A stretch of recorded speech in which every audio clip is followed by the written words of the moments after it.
आज बहुत प्रसन्न दिखाई दे रहे हैं देवर्षि। प्रसन्न क्यों न हूं सर्वेश्वर।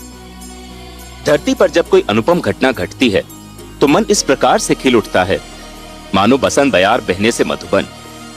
और आज तो मैंने वो दृश्य देखा जिसे देखकर मैं आनंद विभोर हो उठा।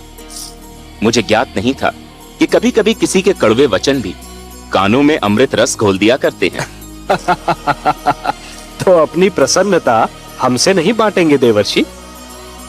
आपसे क्या छिपा सकता हूं, आप तो विश्वव्यापी हैं। परंतु विश्वास कीजिए, आज महाराज मनु ने अपने पुत्र को ऐसी खरी खरी सुनाई कि मेरा मन तो झूम उठा। उत्तानपाद पर सुरुचि की मोह माया का जो रंग चढ़ा हुआ था वो तो ऐसे उतर गया जैसे बरखा की बौछार पड़ने से वृक्ष पे जमी धूल उतर जाती है। मनु ने वही किया जो एक परिवार के सर्वे सर्वा को करना चाहिए था। नई पीढ़ियां जब अकारण ही आवेश में आकर अपने पूर्वजों के बनाए हुए अच्छे नियम तोड़ने लगे, सुंदर परंपराओं का त्याग करने लगे और अपने संस्कारों से विमुख होने लगे, तो बड़ों का कर्तव्य है कि उन्हें भटकने पर टोकें, ततन से रोकें। जिस प्रकार एक अंकुश मदमस्त हाथी को अनियंत्रित होने से रोकता है, उसी प्रकार बड़ों का उपदेश छोटों को भटकने से रोकता है।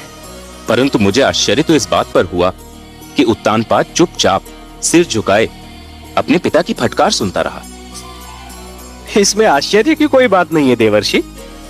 जिस प्रकार देर तक सोने वाले को सूर्य की तीव्र किरणें जागने के लिए विवश करती हैं, उसी प्रकार मनु के कटु वचन ने उत्तानपाद को झिंझोड़ना चाहा था।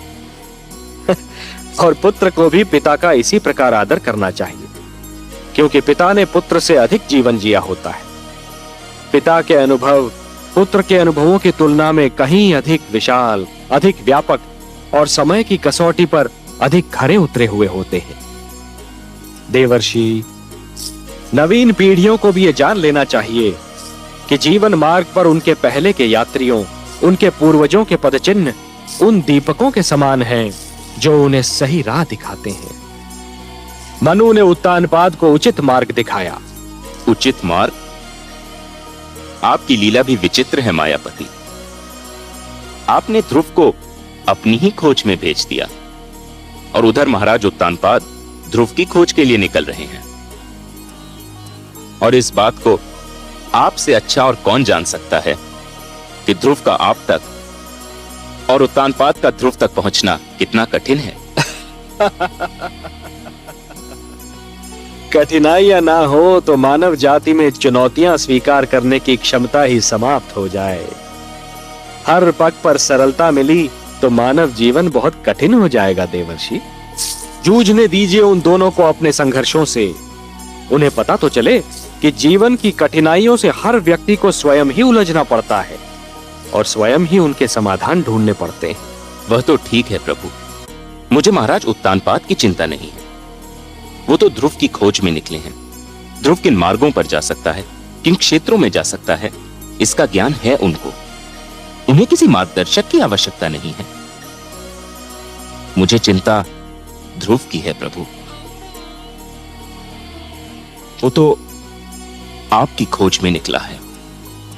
उसे तो अपने नगर के मार्गों का ज्ञान नहीं है, तो फिर क्षीरसागर के मार्ग का क्या ज्ञान होगा प्रभु?